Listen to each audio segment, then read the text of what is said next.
So we both had some crazy pickups over the weekend. He took his dub, I took my dub. And if you didn't see the video yesterday, go check that out after this one. And now we want to do something you have never seen before. Give you a comparison between the 85 and the New Beginnings pack coming out next weekend. Welcome back to the channel. What's up with you guys? How you doing? How you been? If you did not know by now, my name is DJ. It's your boy AJ. And this is the DNA Show. Hey! Today, we're gonna compare these two. First, talking about the colorway. Yep. And then, towards the end, we're gonna tell you how to cop. All right, getting into this colorway, I'm seeing a theme here. So we talked about color blocking in our last video, and this is very similar to Storm Blue, and I'm gonna call this the Dark Knight and the White Knight. They're very similar color blocking schemes. This one, the pack has the absence of black other than the logo, and there's not much white here other than the midsole. That's one thing that does stick out to me though. If you actually look really close at the midsoles, this one has like a yellowish hint to it compared to this one being more of a pure white. Besides from that, like you were saying with the color blocking, outsoles, they look the same. Uppers, you got the same red but just black. The lace options that are available for the 85 are both red and black, and for the pack are red and white. You can get jiggy and throw black in here and white in here, you know, nobody's gonna complain, you know what I'm saying? So obviously, as you can tell, the color blocking is very similar. Some things that we did notice probably is the insole. You have a white insole with a red Nike Air, and then your sock liner is red. And on this one is black sock liner, black insole, and red Nike Air. So that's like a very slight difference that you wouldn't even really notice because it's inside the foot. But besides from that, like we were saying before, color blocking is the same. When it comes to the cut, you still have that 1985 classic OG cut. You got your different kind of triangular cut here on the back near the heel compared to the newer retros that have dropped over the years. You got a bigger swoosh. You got a larger toe cap here on the front. The leather pushes up a little bit farther, and everything is just got that OG vibe. I'm happy about it. I'm feeling good. Yeah. The toe holes are definitely a lot bigger on the 85 than in past pairs. I'm not sure what you guys feel about that. It's similar to like an Air Force One or something.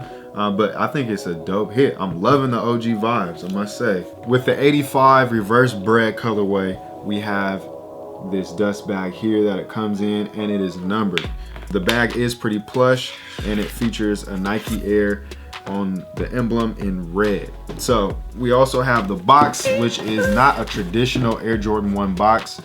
This is actually the reverse of what we've been seeing with a majority red box and the black Nike sign here. The tag, wow, USD 200. Have we seen a pair that has been 200? Air Jordan 1 for $200. That's wild. That's very interesting. Yes. But it's real leather. It's real leather. So can you be mad at that? Not at all. Because even a $250 shoe with fake leather, like, I mean, yeah, are you really getting what you're paying for? So the tissue paper that comes inside is very similar to the pack tissue paper.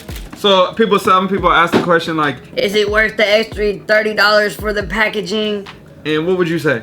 I think for the bag, most definitely. Having that dust bag is super dope.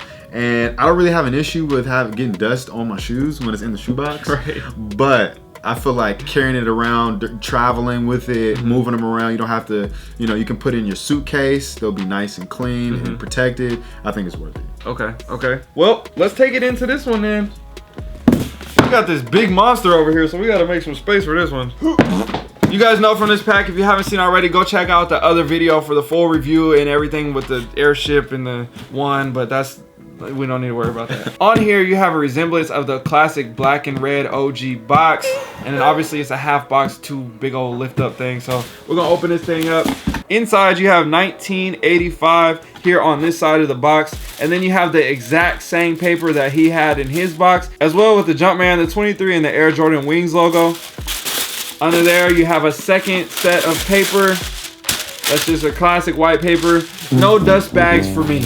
On the shoe, you also have the same exact retro card style, informational, whatever thing you like to call it. So for me, it's not really accessorizing. It's more just like some crazy box to have in the sneaker collection. Also dope for the display. Retail on these were $350. So if you split that up in half, that would have been $175 for the retail price on these. Again, a little bit high for Air Jordan 1, but also the leather is real, so we can't be mad. So let's talk numbers, let's talk value. What do you guys think these are worth? Drop comments down below. currently right now in the market, what's your pair hitting for right now? From about $800 to $1,000. I'm a size 10, so it's from $100 to $200 more from the size difference between the two. Definitely for the people that know, if you wear a size 12, 13, 14, the value is going to be a little bit lower. Yeah. So for me right now, what I'm seeing somewhere around maybe $700 to maybe $1,000 depending on what's going on.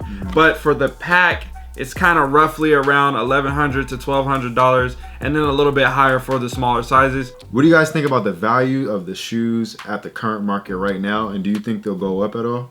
Honestly, I feel like these are going to go up crazy in value. They're authentic leather. They're going to last for not ever, but a long time. And I think that they could double or triple over time. We've seen it with other shoes, and I feel like these have the ability to do that.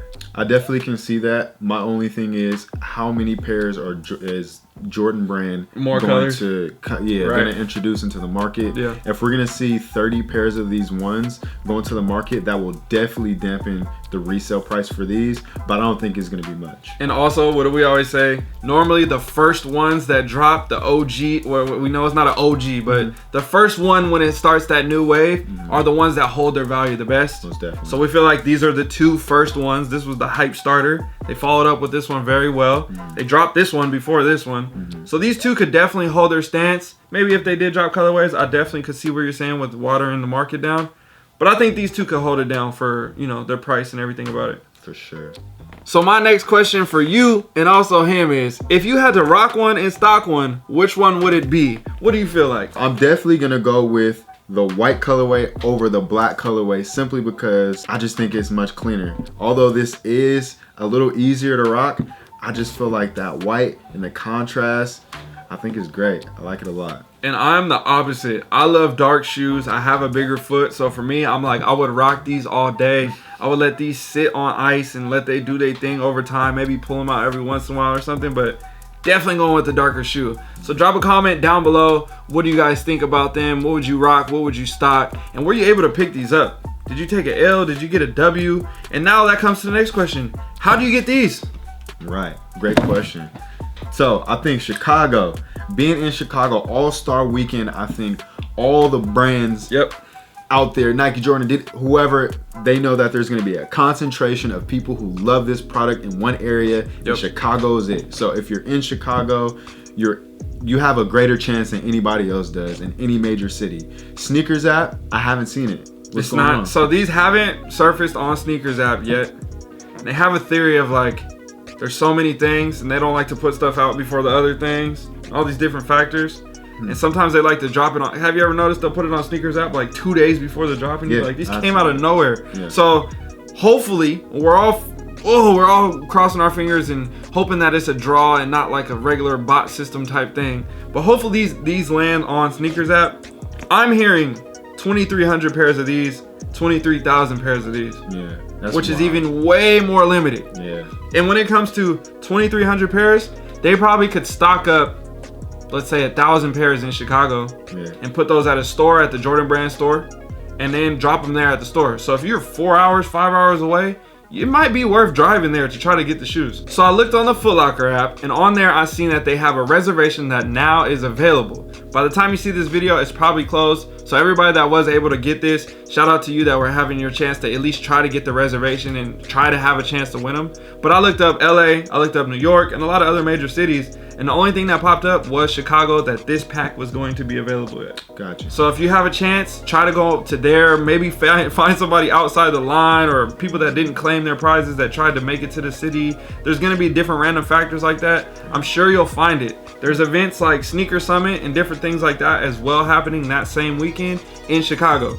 So if you want to go to that event, you might pay some resale or might be able to trade or do something like that. You might have a chance of getting them there, because I can guarantee you right now, people are going to take that shoe directly from the store and go to the shoe event and be having them on their tables for sale and all those different things. Definitely. So retail, resale, we know that's going to be a big jump. They're going to make a bunch of money, but in the end, like we were saying, it might be worth it still to pay that price.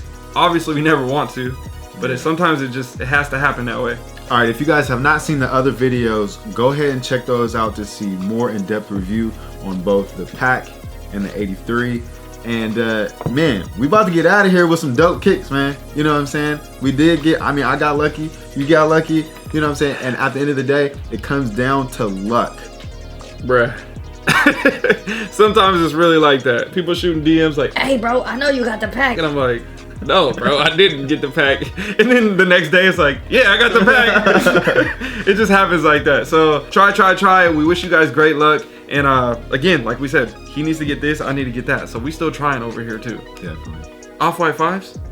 I need them. I need them. I need them. I need all the luck. Wish me luck down below. I'm gonna be into, that's a draw on Sneakers app. Yeah, it is, but I'm in there. What time? 8 in the morning, 7 in the morning? I'm in there. Wish me luck. So if you guys haven't already, don't forget to hit that subscribe button. Don't forget to smash the like button because it helps the algorithm oh so much. You already know these things though. So my name is DJ. I'm AJ. And we are signing out. We gone. Deuces. Peace.